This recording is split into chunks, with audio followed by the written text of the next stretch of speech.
Howdy, my fellow gamers, and welcome to our review of Joker. Now, I am a die-hard Batman, Joker, DC fan. So, Joker was one of my most anticipated movies of the year, and also the movie I was probably the most terrified of going to see. I went in with very high expectations, very low expectations at the same time. I know it doesn't make sense. Bear with me, okay? We got a pretty subpar performance from Jared Leto in Suicide Squad. It was bad writing, bad directing. I liked the movie as a whole, did not like his portrayal. I wanted to see him get a second shot.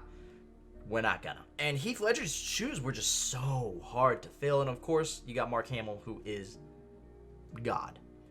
So when they announced Joaquin Phoenix to be the Joker, I was very hesitant because I was like, the guy that fell in love with a computer and her? Okay. But I was pleasantly surprised to be wrong. I see what the critics and everyone else are talking about, and that's what we're going to talk about right now. So, without further ado, let's dive right on in. So, Joker is a standalone film. It is not related to the DCEU at all. You're not going to see Ben Affleck or Henry Cavill.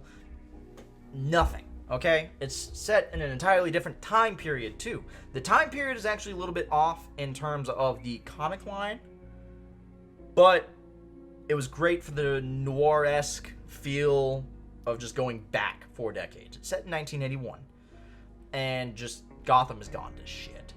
But it's directed by Todd Phillips, starring Joaquin Phoenix. You guys already know that.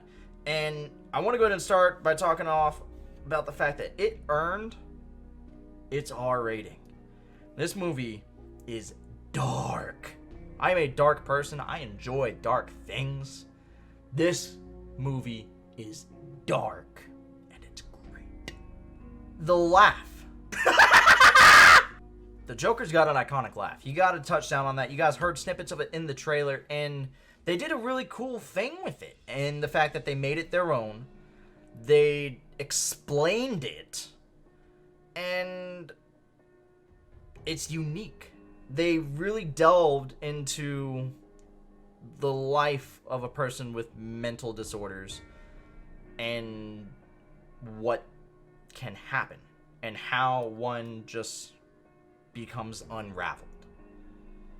The evolution, like a phoenix rising from the flames or the embers or ashes or whatever, is incredibly done.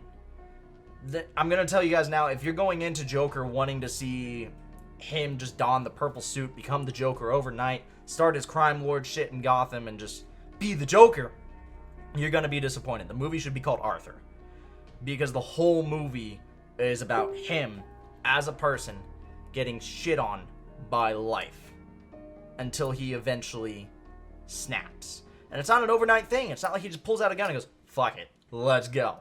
It's just a little string snaps here and a little twine snaps there, and you just slowly see him becoming more and more unraveled. And things that you thought were real might not be, and things that were portrayed one way were shot another way. Like, you really start to see the effects of his sanity. And some of the lines that he has, and some of the lines in the movie just in general, are great lines and great writing and a deep truth that hit hard. Like, I just wanted to not feel so bad anymore. And of course, the one from the trailer all the time, life isn't a tragedy, it's a comedy. They do really, really well at making you sympathize and feel bad for him. You're rooting for him. You're rooting for one of the most notorious villains. And you're like, yeah, man, let's go. And it's great. The soundtrack was incredible. Okay? Just haunting, perfect. The dance scenes in the coming down the stairs that you guys have all seen in the trailer. There is a cello piece in a bathroom that is incredible. And I know a lot of you were skeptical about prequel or just another DC film in general. Give this one a shot. They pull from multiple source materials and create their own thing. You get a little bit of Dark Knight Returns. You get a little bit of The Killing Joke. You get a little bit of Joaquin Phoenix and how he wants to do it, and Todd Phillips' direction, and the fact that Warner Brothers was finally like, all right, you know what, let's make a good DC movie. Go. For that, I respect them. And it makes me sad that we're not going to get a sequel But I also really appreciate the fact that it was so self-contained. They didn't set up for a sequel. They came out, they said it's just a one movie thing. Don't get your hopes up. This isn't DCEU. And it was like a perfect swan song, really. We saw the rise, we saw the birth, we saw Joker. I did predict the ending, which isn't necessarily a bad thing, because just the way that it's written out, you start to see where it's going, and you're okay with it. It's not a movie that you hate the ending of. You're just like, okay.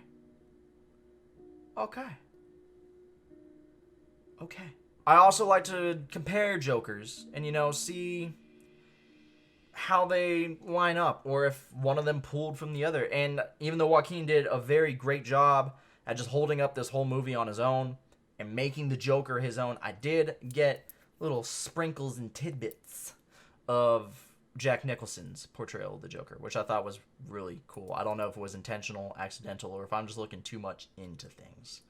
I'm going to give Joker a 9 out of 10, guys. Let me know down below in the comments if you have seen Joker, what you thought of it, and as always, thank you so much for watching, and stay freaky.